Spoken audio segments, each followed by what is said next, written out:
Ya. Ha, Nak pergi training ke? elok. Ya, ada duit sikit lah, duit belanja. Boleh makan. Ha. RM1. Senang pun. Anak ayah. Ha. Kat ni ayah nak beritahu ni. Kalau ayah tak ada, Ha. kau minta kat mama kau duit. Susahlah ayah mama. Kenapa apa yang susahnya? Ayah tadi senang ya. Ni contoh ya. Dia nak duit. Nampak? Terus dapat ya. Terima kasih ya. Kalau mama? Kalau mama ya. Mama nak duit. Mama tarik nafas. Kau nak duit berapa? Kau nak beli mubazir apa semua? Kau tahu tak bapak kau kerja pagi, petang, siang, malam. Kita nak itu, kita pak gedung.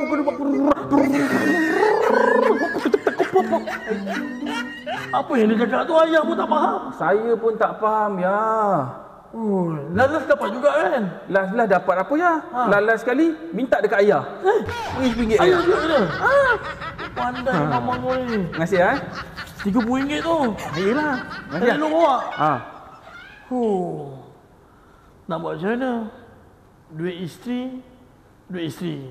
Duit suami, duit isteri. Habis tu suami tak tanggungjawab.